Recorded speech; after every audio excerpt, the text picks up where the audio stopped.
Welcome to the Golden State Media Concepts Sex Podcast, a show that examines all aspects of sexuality, from physical to emotional to spiritual. Join our hosts as they discuss age-old questions, common misconceptions, and the latest topics surrounding sex. They'll tackle topics about sexuality from the complicated to the hilarious and everything in between. GSMC Sex Podcast is your show for all of your questions about sex, even some you might not have thought of yet.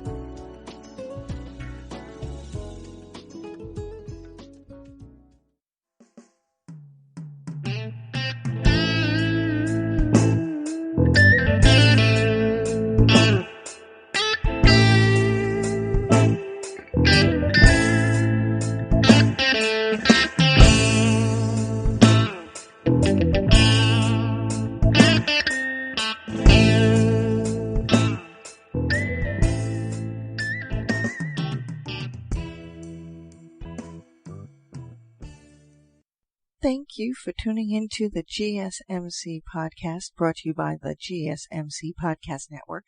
I am your host, Andra, where the topic about sex is from the point of view of an older woman. Now, today's topics are going to go off kilter and go into the weirder side of sex and the unusual things all about sex. Unusual body, sexual genitals, what some people are born with and without. And then end out the show with some more unusual stuff. I know I've had a segment on fetishes, but this particular idea of fetishes goes well beyond that. They are so unusual. They have a list of their own. So, stay tuned.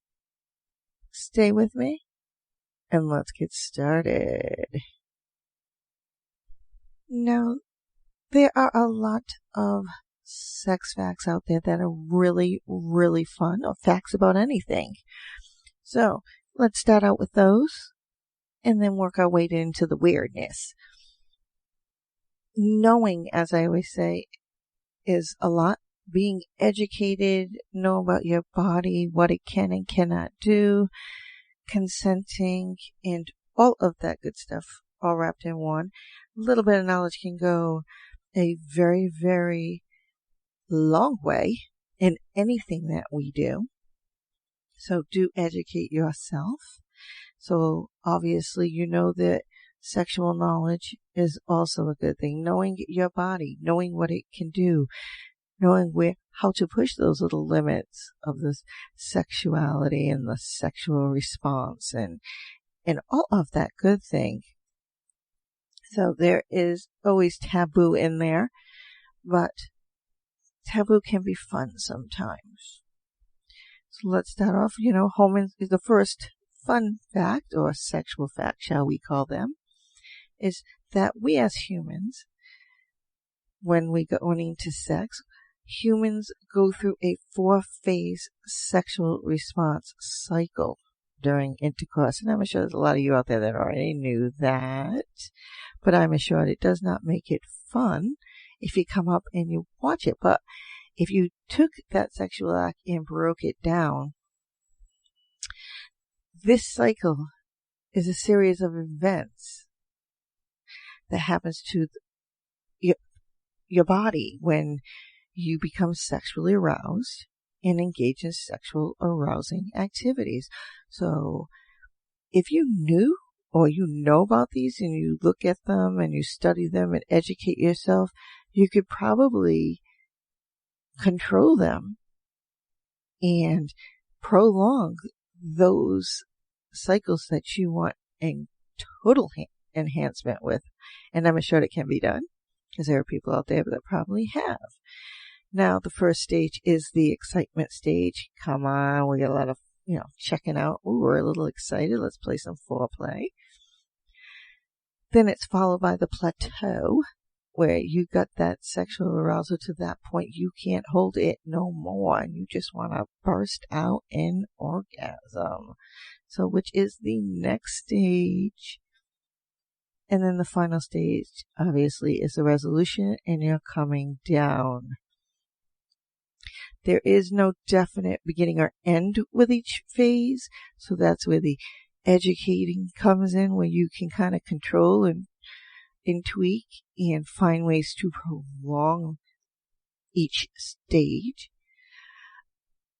This is all part of that continual sexual response, because the whole idea is to see how long you can go and how long you can have that orgasm, and can, during resolution, before you come completely down, spark it back up.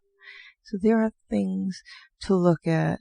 There are things to do. I know with women that we actually take a longer time, and I think that's why the men like it. But when we're in that part and we're at orgasm, there is, as we're coming down, if they tweak it a little bit, or, go back in and tantalize it again, you can get that orgasm to keep going. And then they can do a little bit of rough and soft play, sex play in there, where they can keep you going. Men, obviously, you don't last that long. So, unless you are in total control, some guys can do it. Some guys can control it. This is generally why, simultaneous orgasms are quite difficult, but they can be done. This is where, like I said, that educating yourself and learning how to control each phase to a certain point. Because, as the fact number 2 states, all 4 phases of the sexual response cycle happen to both men and women, but at different timing. Hence the sliding. During intercourse, we all know, and this is the big time, long time joke, that the orgasm usually, for the man, will occur first. Because this is where that old famous joke comes in. Oh, you lasted not even a minute. Or you only lasted a minute. Because it's faster for a male to obviously orgasm. They have an outie, come on. But women can take up to 15 minutes or more, like I said, if you can control it and you know what you like, and putting yourself in that position to go in and out, you can actually prolong that. I am a woman, so I do know what that feels like. So, hence me saying that simultaneous orgasm within the first, now this is where it gets particular, within the first round of sexual intercourse is a rare occurrence. But it can happen during the second one, because, you've already got over that initial, let's get in there and do it in orgasm stage. Now you can, when you've rested up, and you're all back up hot and bothered, and penis is up and saying hello again, when the man gets this second wind, you could go at it a little slower, a little longer, and actually control it that way. So some people can do it to the first time out. Other people cannot. But then again, if you practice and masturbate by yourself, you pretty much are learning how, in what ways to control your orgasm. And this goes for all sexes, because this is what it's all about. You want to have that long sexual act. You want to show that you can perform and to the greatest and give the best sex to your partner possible. So that's where that education and learning about and getting that knowledge about those 4 phases in your repertoire of sexual knowledge. Our next sexual fact. It is not only the genitals, but the entire body which has the capability to experience arousal, stimulation, and pleasure. And we're pretty understandable about that, because that's why we have the foreplay. That's why we try different things, testing out different areas, see what's going to get our partners off faster and more intense. I mean, when you're only focusing on the genitals during sexual intercourse, there's going to be a lot of performance pressure put there. You don't want that.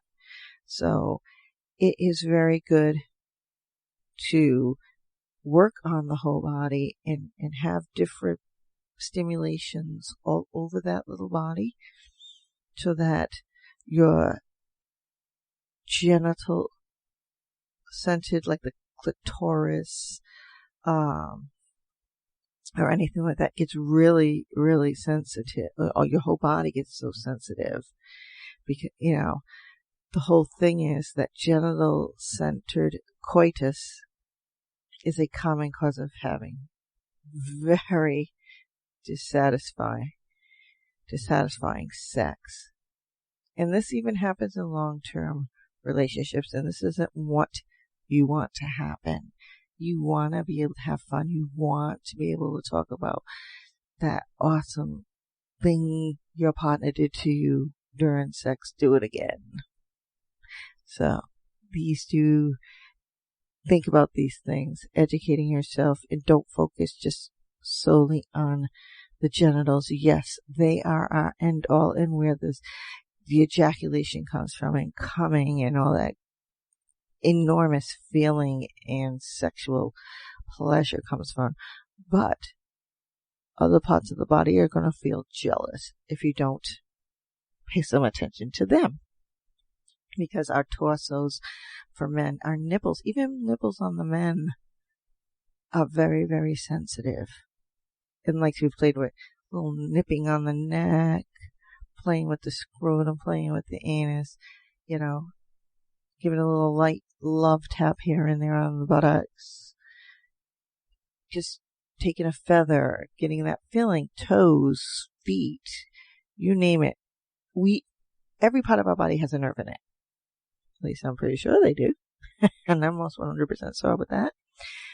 So find those other places to tantalize and not so focused on the genitals. Now, if you go into sex and the whole idea is you don't want to do foreplay, you just want to get hard as a rock and wet as a sloppy bucket of whatever, slime or something, and you just want to get to it, you just want to see how fast you can get each other off, you might already be in that position. If that is the case because you had a lot of sexting, or you had a lot of phone sex, or you were thinking about something, or you did something that was very thoughtful for your partner, which turned them on, or you watched a porn movie the night before, and you're still thinking about that, even though you had sex last night. Getting up in the morning, that might be the first thing you think about, and you're already wet and as a woman, and you're already hard as a man. So you might just roll over and go straight into it. Really no focusing on genitals, but genitals are what controlling you right now. So think about that and just roll over and say hello. So let's go on. Another sex fact: sexual intercourse should never be painful for anyone engaging into it. That one's kind of common sense, people. Unless, of course, you are actually, dictating or dominating the relationship or the sexual thing for where you want your male to really cause that pain by, banging you hard and really going to town on you. That's kind of different. However, if sex hurts, especially for the woman, but this does happen for the man, and it is dictating your sex life, you should really seek some advice from a doctor, which you guys know that. I shouldn't have to tell you that. Another fact, sex is beneficial for your health as it is for your pleasure. We know that because that is the best exercise out there. Some of these facts are known and we have gone over them before. So you have, like, when you're in sexual intercourse and you're going off, it gives higher levels of the substance that defends your body and for viruses and germs, believe it or not. But it is known that people who engage in sex more have less sick days. So that apple a day keeps the doctor away. It's more sex all the time keeps the doctor out of your life. Not all the time, but at least for a good amount of time you're not sick, because our body is naturally responding to that. Now we are going to take a break here. And when we come back, we'll finish up our sex facts, which are fun. They're educating. I'm educating you guys so you know some more things, so you can be out there doing what you like to do without having to think about it. So get that drink, get that snack, come back, get relaxed, and I'll meet you back here for more sex talk with Andra.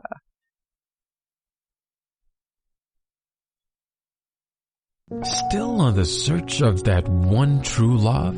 On the limbo in this crazy world of dating, marriage, relationships? Well, listen to the Golden State Media Concepts Relationship Podcast, your one-stop podcast for everything about relationships.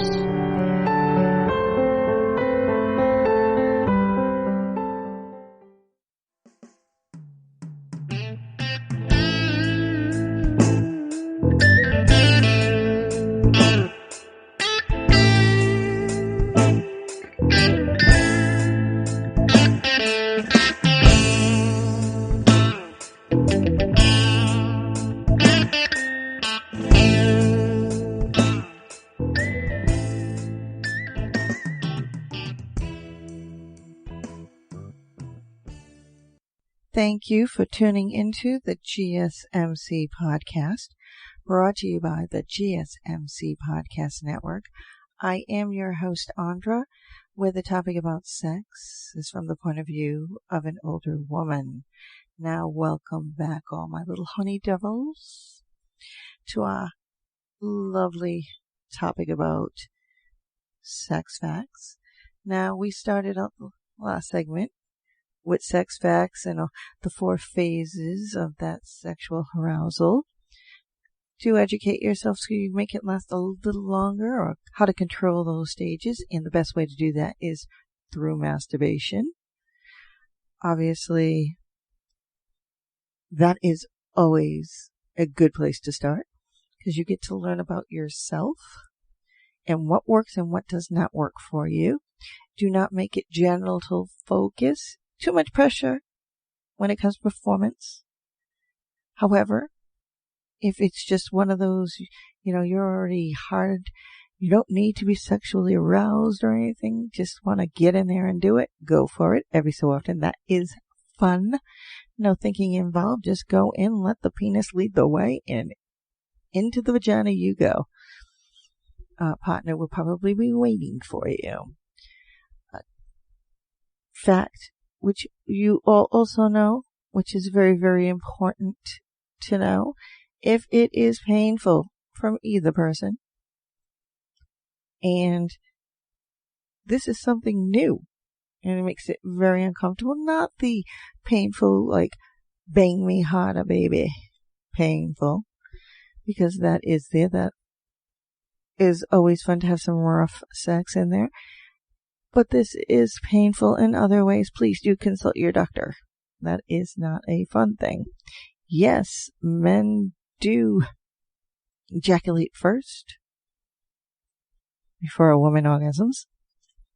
we are in more controlled, ladies. So remember that the first time is going to be a wham bam thank you ma'am. Then come on back for more. So let's continue on with our sex facts. Now, we always know after a man ejaculates what happens, people. They roll over and go to sleep. Well, sex does induce, or it was found to induce improved sex. And the reason for this is because should be doing it both, but they're a little faster than we are.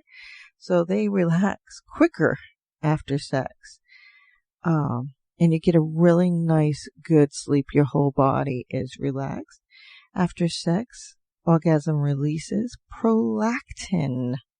Okay. And that is that hormone that is responsible for the sensation of relaxation and sleepiness. I know we have melatonin, which is a natural thing to help us sleep. This is just an added little boost there. So they're working probably together with this. And I know as women, we'll just get right up and either start cleaning the house or doing something else. And if they didn't finish you off because they came it came too fast and then fell asleep, you're usually waiting there and taking care of it yourself after. Your own orgasm is very important. So, ladies, although it seems that men will probably masturbate more than we do it too. So don't think that you are out and it's only your partner that will be doing it. But through masturbation, you do learn about yourself and you learn about ways to work it and make it prolonged in different ways that your body wants to be stimulated. New ways to get that awesome orgasm. Next fact. Sex improves bladder control amongst women. Ladies, we're innies. Our muscles are all there. Our uterus and our bladder are so close to each other. It's unbelievable. I mean, when we're pregnant, we can't even hold our PN when it comes to it. Our bladder's the size of a pea when it gets to the 9th month, or even close to that. It is so small that we need to bring along a portable toilet for ourselves that we carry around in our pocketbook. Seriously, think about it. But this sex actually helps to work out those pelvic floor muscles for us. And that's where sex comes in. And remember, sex is one of the best exercises out there. And you burn the most calories. You're working all those muscles that you probably didn't even know you had. But you are strengthening the pelvic floor. It is essential for preventing urinary incontinence. Meaning, if our pelvic, look at me getting all tongue-tied. If we have a strong pelvic floor, we have more control over our bladder so that we don't have a whoopsie, a little squirt there, uncontrollable. And by the way, this is a common, urinary incontinence is a common condition among 30% of women. So remember that. Let's strengthen those pelvic walls so that we lessen that completely. I mean, we've all, when we were laughing too much, not realizing that we had to go to the bathroom, a little bit came out because we were laughing so much and having so much fun that we are flexing those muscles. So that's what the deal is. Now, having an orgasm strengthens those muscles because what it does, it is prompting contractions in that area right there where your bladder is, where your pelvis is. It's contracting those muscles, working those muscles. Told you, sex is an awesome workout on almost all muscles there. Well, actually, probably on a good amount of those muscles in our body. Again, like I just recently was talking about the next fact, sex counts as an excellent form of exercise. it helps you burn around 5 calories every minute during sex acts. So remember that. You're kicking off a lot more calories during sex than you probably are when you just get up to do that run, because only right then and there are you getting rid of those calories, is when you're running. And then you come back, you get in the shower, you get cleaned up, get in whatever clothes, and you're on to your next thing. That probably does not require a lot of movement, and you're not really working those muscles. So remember that. Beating or masturbating, watching, well, like just sitting there watching TV, watching your favorite show, and you're masturbating, you are getting 4 calories burnt off while you're doing all of that beating going on. Every time, every minute, it's 4 calories. You are using serious muscles there, so remember this. It jolts your heart rate, which is what exercise does for cardiovascular, and it's a consistent aid in maximizing that benefit.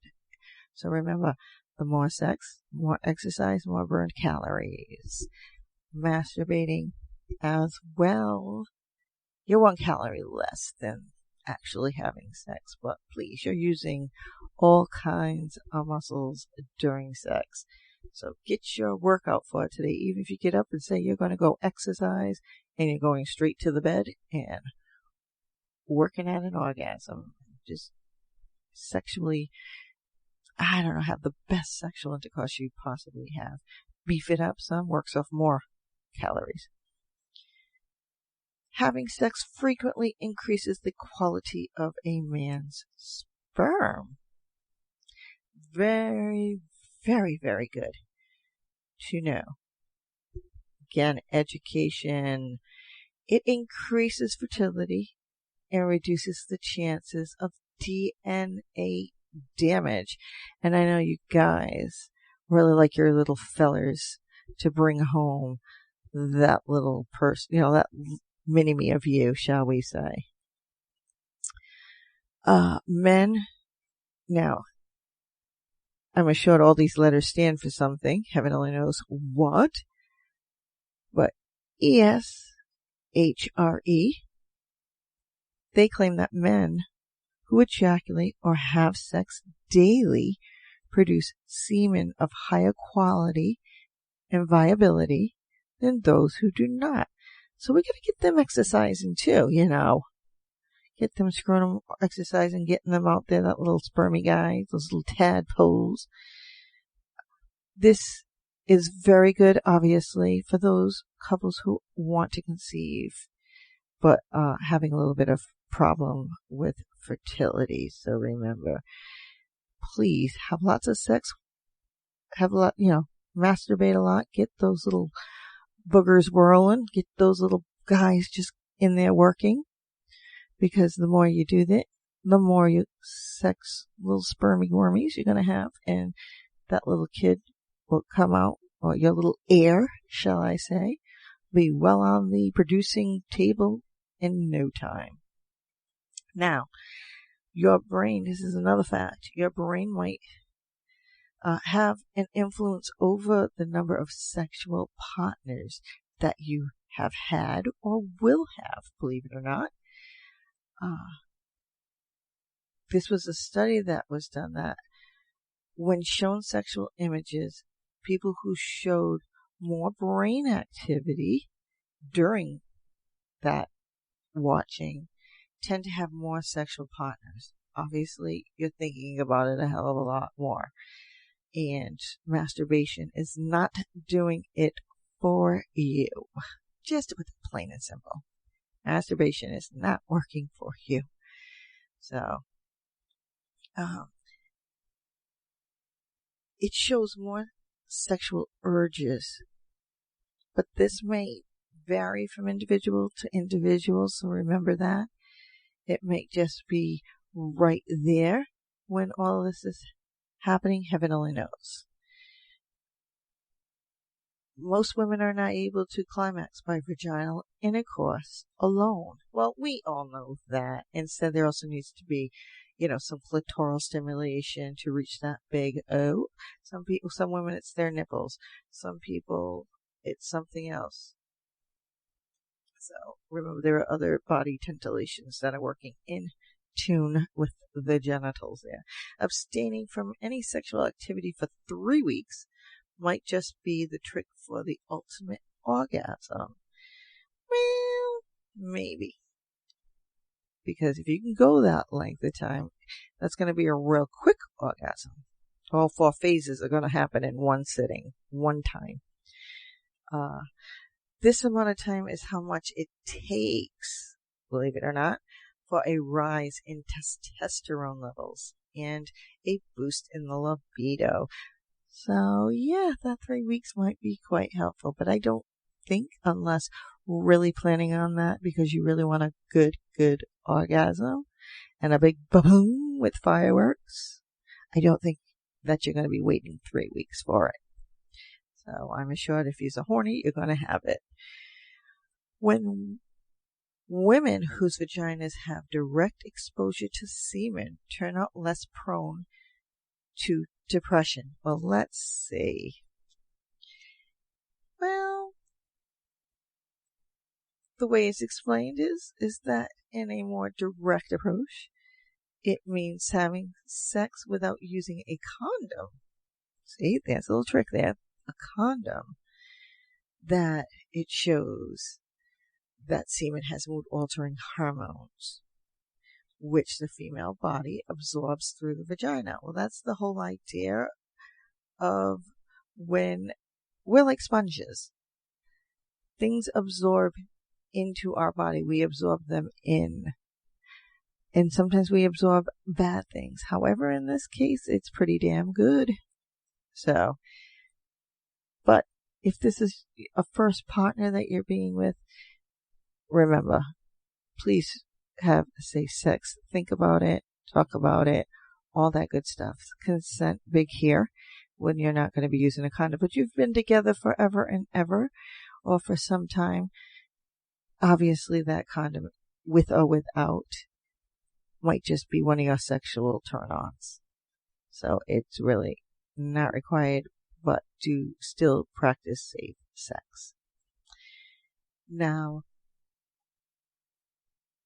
a university in Oakland, or Oakland University Research did a study. It was found that cunnilingus served as a retention strategy for men. And it means that when a man only goes down on a woman so that they would not leave. I'm going to have to think about that because not every woman likes the idea of a man going down on them. So, I don't know. I mean, yeah, you can do it. Women will ask for it, but not every woman wants you to do it. So don't hold stock in that study. They must, they're only, when studies are being done, they're only taking 100 individuals that represents 100% of the population. So we have well over 100 people in the world and well over 100 different personalities and feelings and opinions. So do remember that. That is not always true for everyone and every female. We are going to take a break here again. Go replenish that drink, replenish that snack, come back, get relaxed. I'll meet you back here for more Sex Talk with Andra, where we will continue and finish out with our sex facts. And then, as promised, I'll talk about some really weird fetishes out there or some really odd sexual genitals that people have been born with. And we'll end out the show with that. So, I'll be back.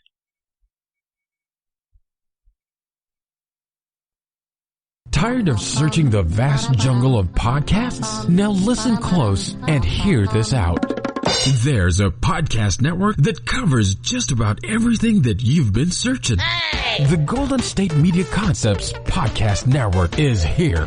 Nothing less than a podcast bliss with endless hours of podcast coverage. From news, sports, music, fashion, cooking, entertainment, fantasy, football, and so much more. So stop lurking around and go straight out to the Golden State Media Concepts Podcast Network. Guaranteed to fill that podcast itch. Whatever it may be. Visit us at www.gsmcpodcast.com. Follow us on Facebook and Twitter, and download us on iTunes, SoundCloud, and Google Play.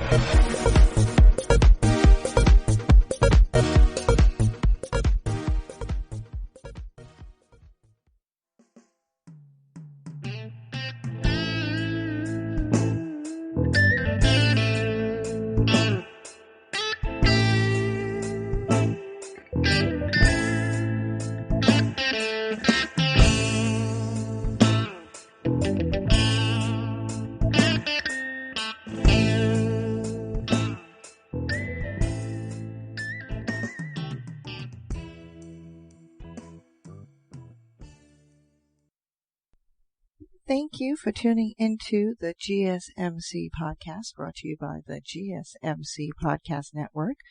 I am your host, Andra, where the topic about sex is from the point of view of an older woman.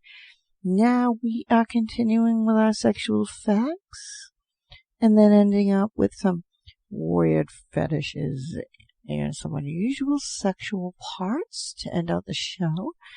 Just to combine a couple of sex facts all together, which everybody should know. Can sexual dreams, what effect do they have on us? Yes, you can have an orgasm in your dream. Even the position actually that you went to sleep in, if you're sleeping on your stomach with your arms over your head, can provoke an orgasm and a sexy dream. Another one with regards to during sex is you can become all flushed. Obviously, we know this because we try to watch our partner's faces and the funny sounds that they make. But you can break out in a rash. You can turn beet red, have all of these things happen to you. But the minute you have your orgasm, you come down into that relaxation phase. All of that goes away. So don't get nervous. Don't think you have a reaction to sex, because you're not. Unless, of course, it continues on in one area. Then go see a doctor. Because, yes, at that point you may have a problem. But, yes, during sex you can get a rash, you can turn flush, you can turn beet red, you can look like you're ready to look like your head is going to explode. Normal, your heart rate is beeping, you're really fast. There's increase of blood flow, all that good stuff. So remember, all of that is in there. And if you're thinking about that sexual dream, lay on your tummy with your arms above your head and go to town. So we, as women, which is a lovely sex fact, men probably don't want to hear, but we are we have the upper hand in the bedroom during sex. We have the advantages to the orgasm. Thank you very much. Pat ourselves on the back. So remember that our orgasms last longer than men's. So remember that. Just don't throw it in their face. We have multiple G-spot orgasms. They may start out slow, and then you have that big, giant, oh my God, orgasm. But we have many of them during sex that we can feel, but it's not like the big one, but we have more than men can have. So in one sitting, they do have to relax, get their second breath. So we are in control in the bedroom. Remember that. Believe it or not, the sole purpose of the clitoris for a woman's pleasure is for a woman's pleasure. Didn't need to know a sex fact on that one. So, believe it or not, the clitoris has no use in human reproduction. It is just solely there to get our rocks off. So play with that. It's our little penis, if the man wants it, if you want to think of it that way. See, and I was right. The clitoris is our tiny penis. It's very similar. And if you did get a sex change, that is what they are enhancing, because that is what fills with blood, becomes larger, and that's how we become aroused. It also has 8,000, shall I say, nerve endings in it, so that's why we love it so much. It is our best friend in the arousal game, so treat our clitoris with gifted hands, or gloved hands, if you want to call them that. So, and this is a fun fact. The English language recognizes around 1,000 vulva euphemisms. But we all know that. Come on. Our vagina is self-cleaning because it is similarity between the genital and the eye. Believe it or not, when we have our period, shall we call it, our time of the month, we are flushing out and cleaning.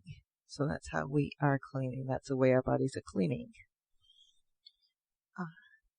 Another sex fact, that weird sound that you hear during sex is not a vagina fart. It is called a queef. It occurs when the vagina releases the trapped air. Okay. Aside from sex, queefing can also happen when a woman is sitting cross-legged, and I'm assured that it has happened. It would happen with anyone.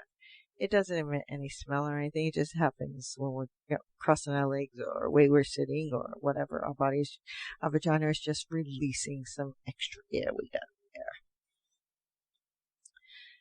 Clitoral atrophy refers a woman who do not have sex for long periods. This is a medical condition. Comes in the form of a loss in sexual sensation. The clitoris will just withdraw, and you gotta get it back up and going and get in that blood flow in this. That's why masturbation is very, very good. It is very, very good thing to stimulate yourself to keep that going. Other than that, you might lose it. And the saying goes, if you don't use it, you lose it. And yes, this will happen. It will take longer, and you're going to have to go jump through hoops to get it moving. And this does happen for men as well. But theirs happens usually due to injury or age. Lucky them. So, nipple only pertains to the center portion of the breast, while the pigmented area around it is called the areola. Come on, that one we all know. But we know what to do with those as well. Believe it or not, in the olden times, female nipples were used to diagnose the health of a woman in olden times. As well, because if they change color, or if they're excreting something they're not supposed to, there might be something wrong with the woman's health. Very non-invasive way of checking on that. Nipple piercings were found to generate positive emotions. Although that sounds very painful, it is also a way, like, it is a sexual stimulation. It is you gotta think about it, especially on a woman. A guy, a little smaller, but women, on nerve endings on our nipples are a little bit more, out there. Well, we have mammograms in our boobage area and everything like that, and those nipples are directly attached to those. So when we have a baby, and if you're breastfeeding, you get that sensation of, oh, mommy time. It's telling you to get up and pump. If you put a piercing there, what the heck do you think you're doing? You're setting off some sort of sensation there. So remember that. You can have it because, believe it or not, even though if you get that piercing, and that's usually a sexual thing anyway, and your partner loves to play with them to get you off a little bit more, it gives off of a sensation more because those nerve endings in your nipples have been pierced. So it's more direct with that ring. But, you know what's funny about that? Nipplegasm. It is a real thing for women. You can, when arousing your nipples, arouse your clitoris, which will send some signals to your brain, and there you go. You have a nipplegasm. You can set off your nipples to have an orgasm. So, there are so many facts out there. Some are kind of common sense. Others are things that you find out about yourself. And it's funny because there are so many sexual facts out there that I'm not even touching on, which is where you would stop and say, okay, I knew that. So, now you can look these up for yourself. One fact, which is quite interesting, the most orgasms awarded goes to the lesbian, believe it or not, because they are both females. We climax more. Actually, as heterosexual women, we climax more than with a homosexual woman or a bisexual woman. So we as heterosexuals, women who you're out there, please go out and try whatever you'd like sexually. Same sex, sex with a man and a woman, that threesome. Go and try it. That's what you want to do. Go and do it. Because one, you will find different ways to orgasm. And there is where that comes from. So you find different ways in which to stimulate you. And this is how we look at this. We like to think that we know everything, but we don't. So knowing some facts and educating yourself is where we are going to find all this stuff out. So there are so many more facts out there for sex. The list is endless. There are things that you found out about with your partner about sex. Look it up. See if somebody else has found it out about themselves. Remember, masturbation, a good thing, not a bad thing, as it was once seen as, but it is a good thing. So remember that. We have so many things on our bodies that love to be touched, caressed, stimulated. Use them. You might find something else out about yourself and your partner sexually. But we are going to take a break from sex facts and start into our weirdest or weird part of the sexual realm and some weird genitals that people have been born with, which we do hear in the news. And you probably turn around and say, no, that can't be real. It actually is, believe it or not. So they are quite interesting to know about. So we are going to start that topic and then finish out the show with that and continuing on with our freakish fetish and some ones that you probably have never heard of, which will be funny and some will be weird and some will be gross. It all depends on how you view it. So let's get started with that. To start us off with our rare cases of extremely odd sex organs, there was a man in British who actually, he's a fully functioning male. However, he had a fully functioning female reproductive organs in him. He could have a kid.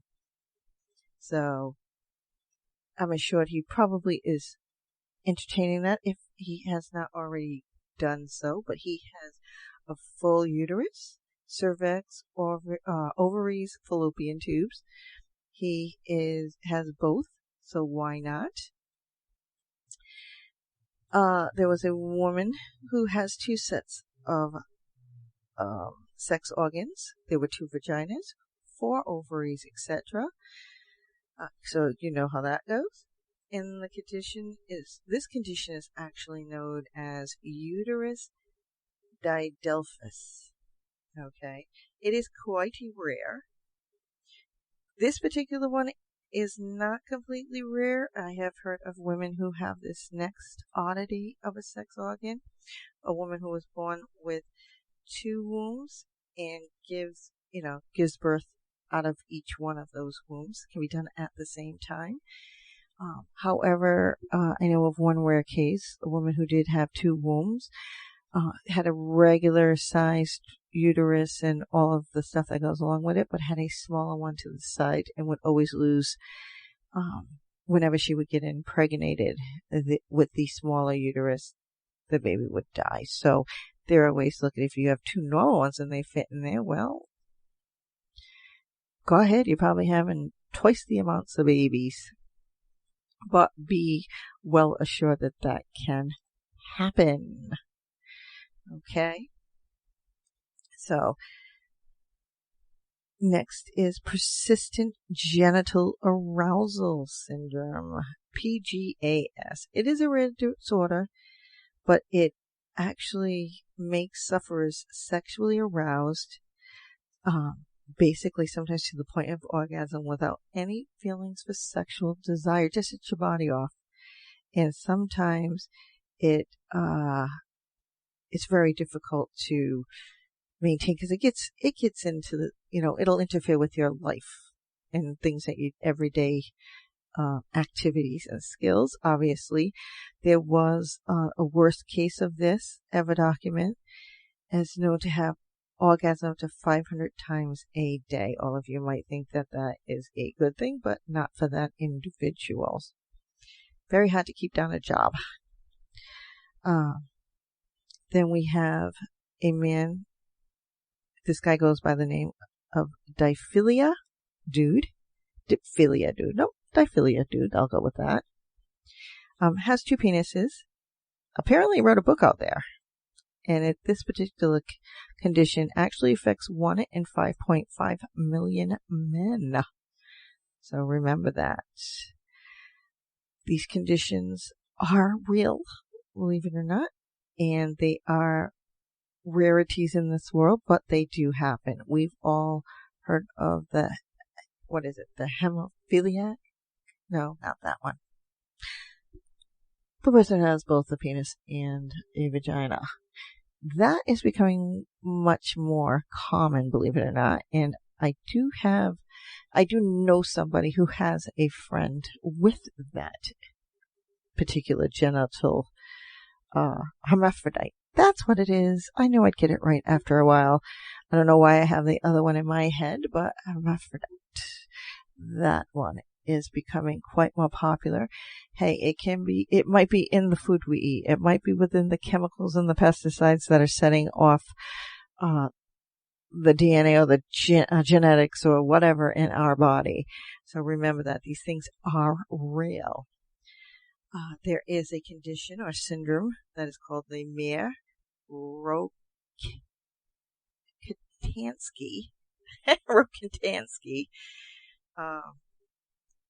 Custer-Hauser. Yeah, that's a lot to say. Absolutely. They need to make it smaller. So just let them do that. This is where a woman is born without a vagina, which can be very life-threatening because they do have the internal organs of a woman. They are a full-fledged woman. Problem with that is because we as women menstruate, no place for the blood to go and to fill out. So that is very, very dangerous for a woman. There is a famous case of a really long erection, and the person's name is Charles Lennon. He had an erection that lasted 10 years, and it did occur after he had a penile implant to treat his impotence.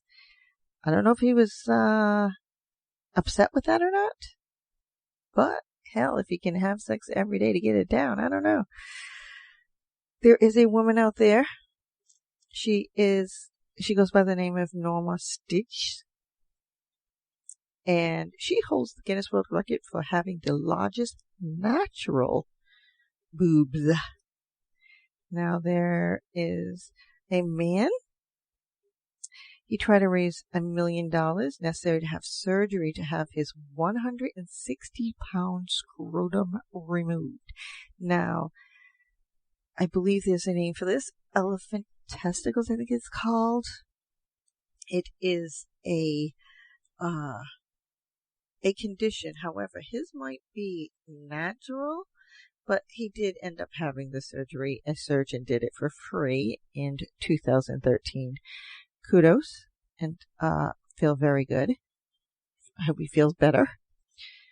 Another, and probably our last one, it is a fetish model. Her name was Vishine. She's had over 10,000 cc's of saline added to her busts. Now, there is a picture of her. Looks extremely painful. I don't even know what my boobs are reacting. I mean, any woman's looking at this picture would be in total boobage pain. If it's something she likes, absolutely go for it, but your skin in that area, in your breast area, has gone so thin. I don't think taking them out, or if she does ever get them taken out, she's going to have to go through major surgery to fix the skin, the muscle, the everything in that area. So I feel for her, being a woman and all. But that is about 10 of the strangest, rare sexual genital cases out there. And now we're going to take our final break of the show. And when we come back, we will finish out with some crazy, weird, kinkiest, whatever you want to call it, out there sexual acts or sexual turn-ons there are. So, completely, if you want some more drink and some snack, go get it. But if not, just stay right where you are, and I will meet you back here to finish out this show with more sex talk with Andra.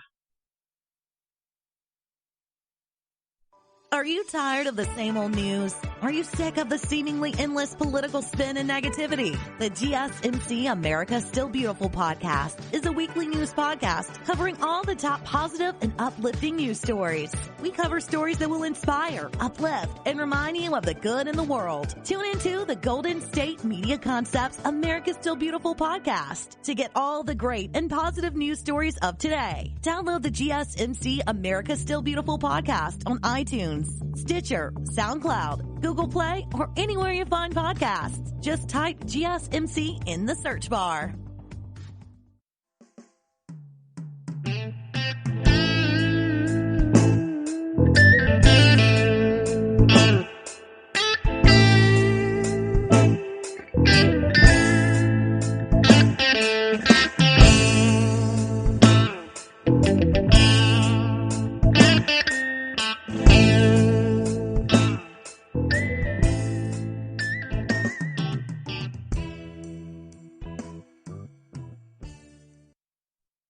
Thank you for tuning into the GSMC podcast, brought to you by the GSMC Podcast Network.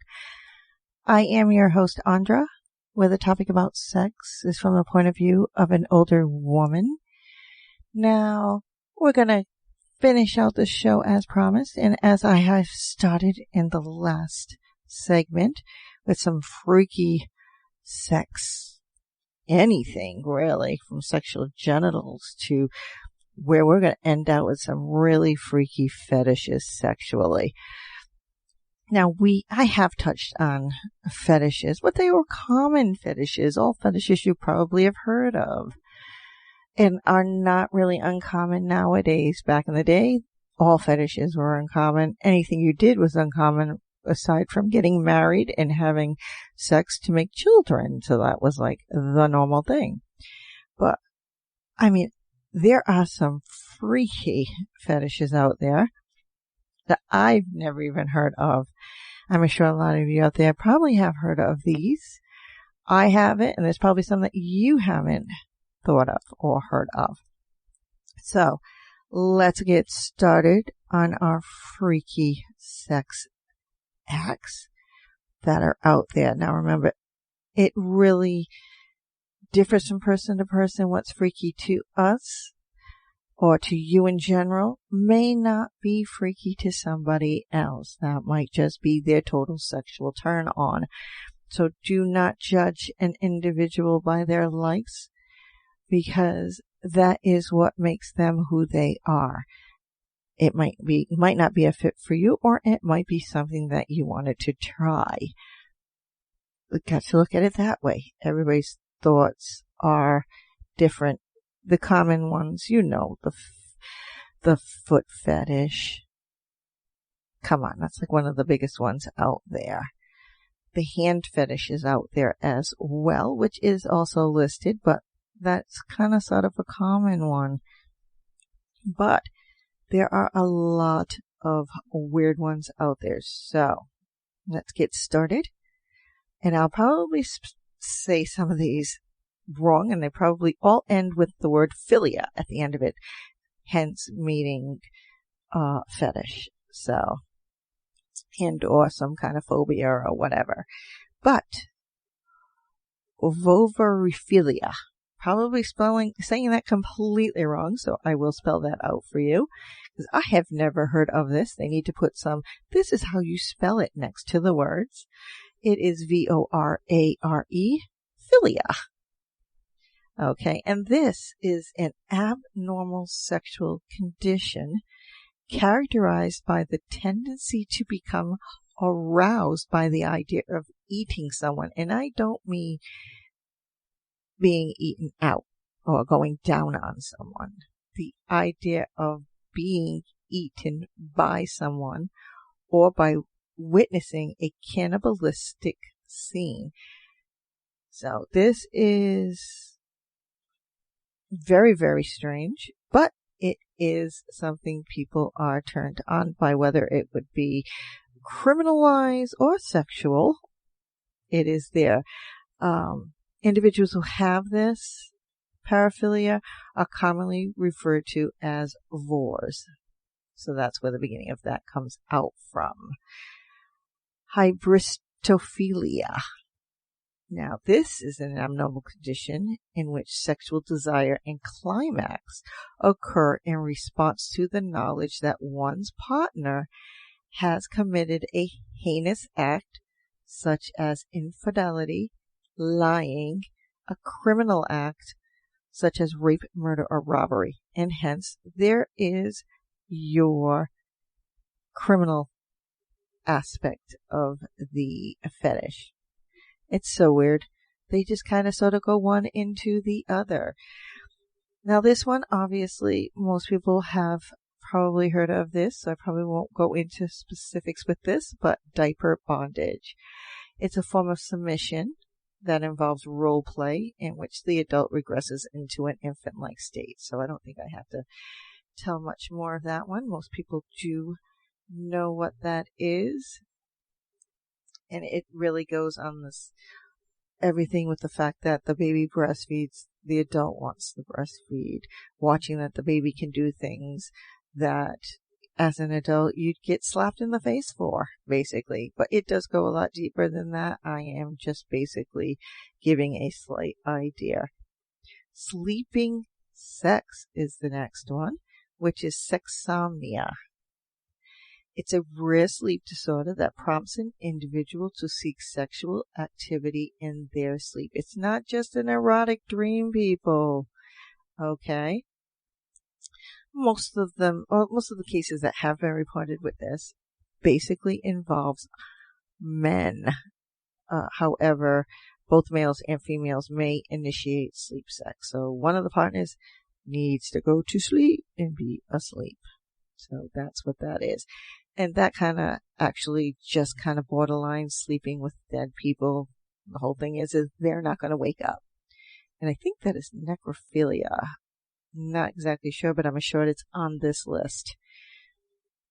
Now I have gone over cuckolding. See, look, I'm getting tongue-tied here. Cuckolding, okay, which is that sexual fetish in which some experiences sexual arousal by way of observing their partner having sex with another man or woman. And I have gone over that in another show. Omorashi. Very, very. Omo is short, is what it's called. They'll call it Omo instead of the whole name, Omo. Falls within the Urolagnia family. Obviously, anything that is related to a urine, having a full bladder, partner wetting themselves. And I did do a show on that. So if you want a little bit more information, do listen to that one. Now with Omo, it is Japanese. Omarashi is actually a Japanese for to wet oneself. So that's where the name comes from. However, you can shorten that name if you cannot say it like me. And I'll be the first person to tell you.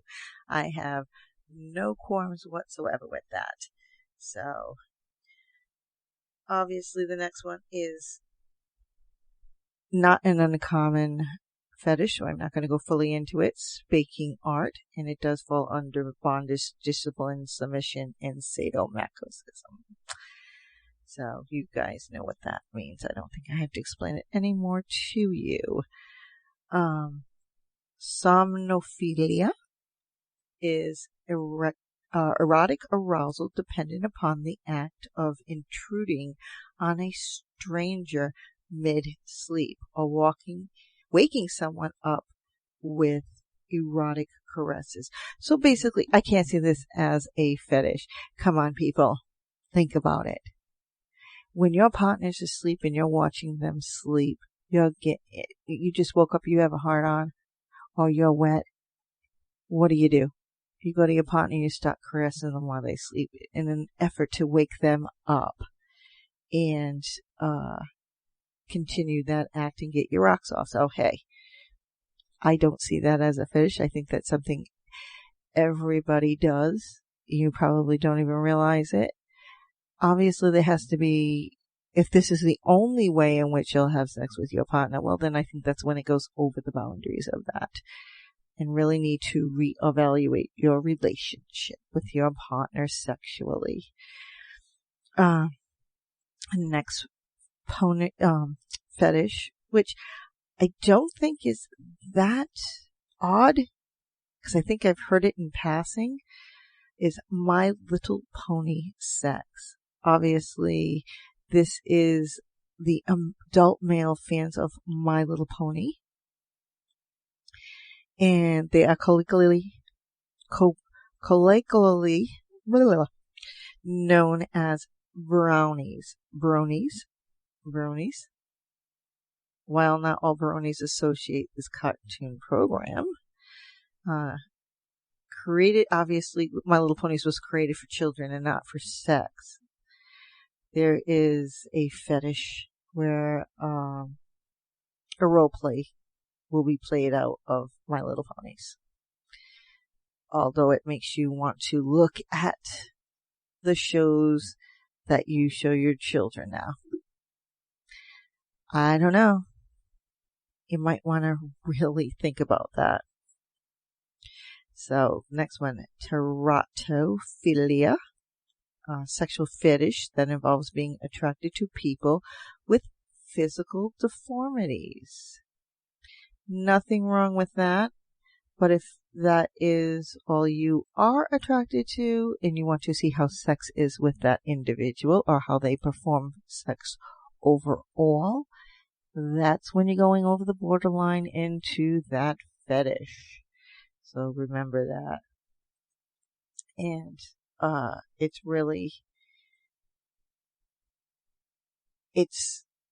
could be somebody who was scarred in a fire or the end result of someone being injured or something. You now have a deformity.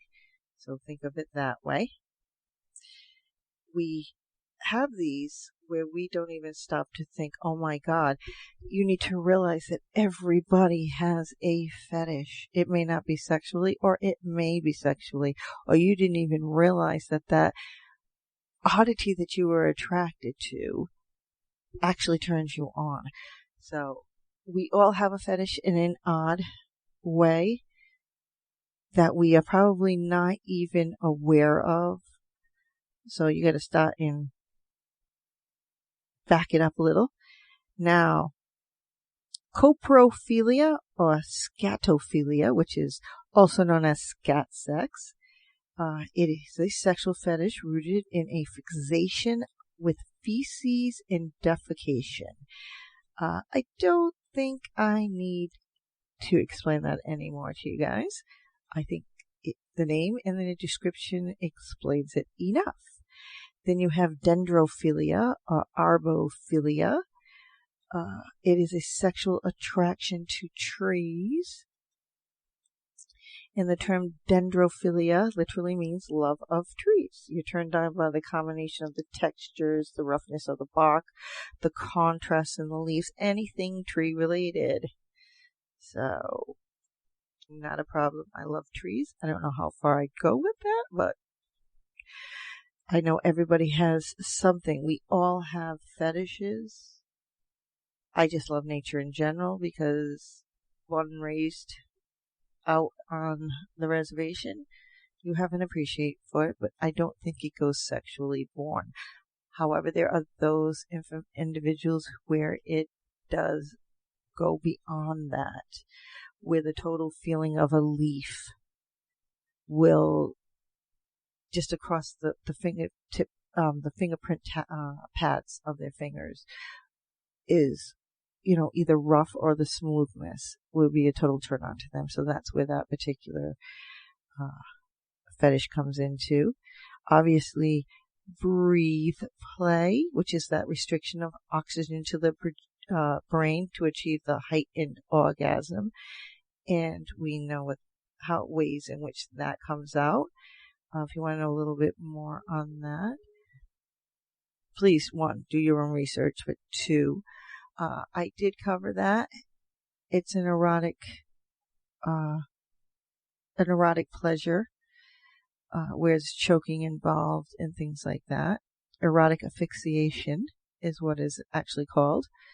And I did do a segment on that, so please do look it up and listen. Next one, a little weird, but I don't think it's that weird, because what is it sometimes that your partner wants you to call them when you're in the middle of sex?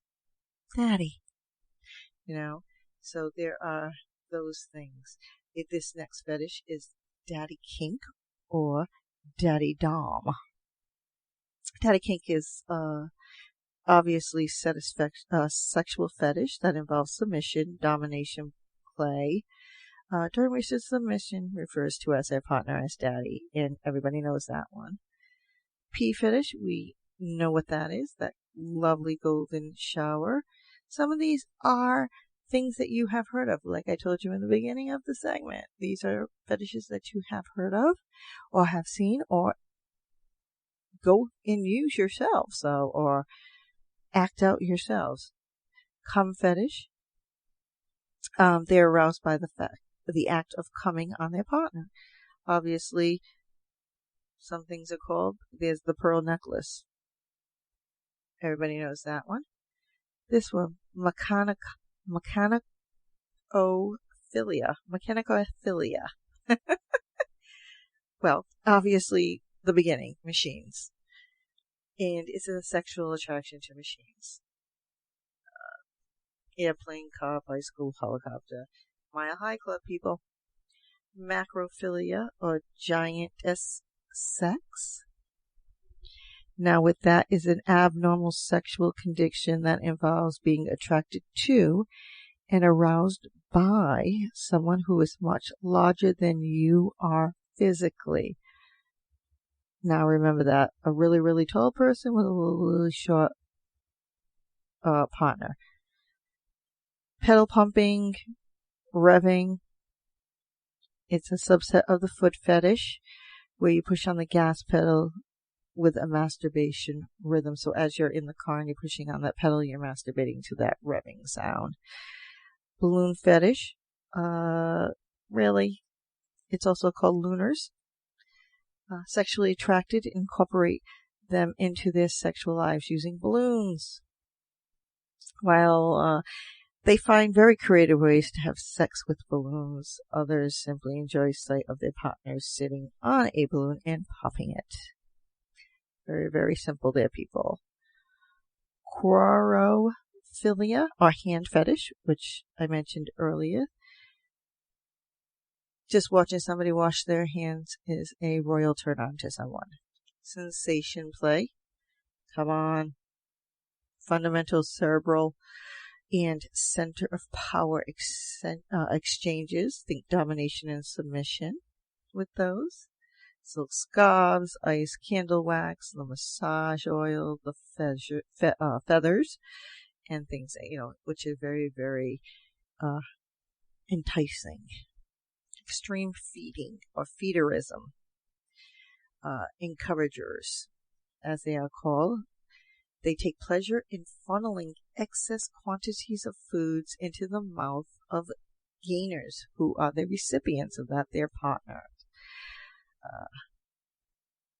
Be very careful with all fetishes and everything. Be very, very careful. It is something that can be very dangerous if taken too far out of the norm. So do please have consent, educate yourself, all kinds of stuff there. Very, very important. Fetishes, we all have them. They might not be, when we look at it for the first time and someone says it, you're like, I don't think so. We all have a fetish. It could be for a collection that you have of, belts. Beats the heck out of me. Everybody has a fetish.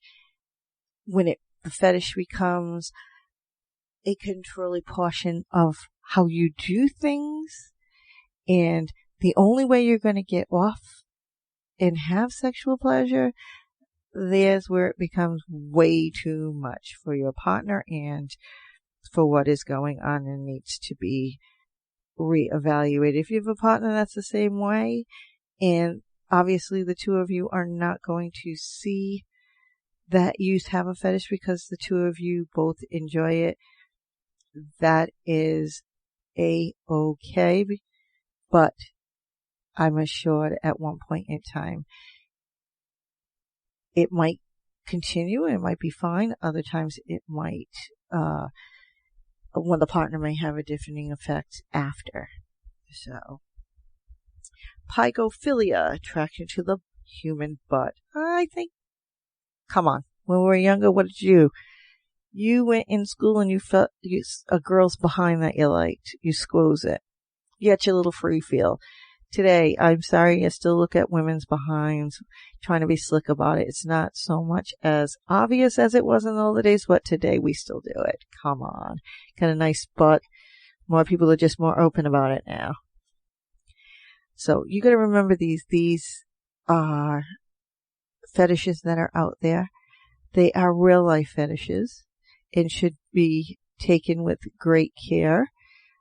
Again, there are groups that actually participate and practice these fetishes amongst like-minded people. So if your fetish is not getting satisfied in your present relationship, or you cannot find somebody who shares that same interest, do look into these groups so that you are with like-minded individuals. And they are out there. So don't think that they're not. Hematolagnia, obviously, is the vampire syndrome. So, it's that sexual desire, an interest in blood, drink, and you do it sensually, getting it from your partner and stuff like that. There are a lot of things out there, and remember that. There are so many fetishes here. Do look them up. If you want to educate yourself on it, you might find something there that you didn't realize you may have liked. Find out about it, educate about it, find that group, or if your partner is into it, or you want to do it with your partner, just to see what it's all about, because it attracts you. It may not be a fetish of yours. It might just be something, a fetish that you read about and it attracts you. To get consent from your partner, please do look up all of these fetishes that are out there. There's just so much information on the internet. Don't ever think that there is not. That's why it is there. But unfortunately, that is the end of my show. And I, as always, enjoy that you are listening in. So thank you again. And as always, please practice safe sex. If not for yourself, for your partner, because it's very, very important for the both of you. Also, do educate yourself if you want to try something new, if you want to work with your partner or try something with your partner. Please do talk it over. Do educate yourself. Do get consent. Very, very important. Because without that, you may as well just forget about it, because it probably isn't going to happen. And I'm just saying that. But if you'd like to do it, please follow those rules. They take a second of your time. So, thank you for listening to the GSMC podcast, brought to you by the GSMC Podcast Network. I would like to ask you, please remember to subscribe to the show and write a nice review. That really helps me, and it helps us here at GSMC Podcast Network. Also, if you can, please follow us on Facebook, Twitter, and Instagram. We are there and hope to see you there as well. Thank you again, and have a good night. You've been listening to the Golden State Media Concepts Sex Podcast, part of the GSMC Podcast Network. You can find this show and others like it at www.gsmcpodcast.com. Download our podcasts on iTunes, Stitcher, SoundCloud, Google Play, or anywhere you find podcasts. Just type in GSMC to find all of our shows from the GSMC Podcast Network. From sex and relationships to health and wellness, life and happiness, and even weird news. You can also follow us on Twitter and Facebook. Thank you, and we hope you have enjoyed today's episode of the Golden State Media Concepts Sex Podcast.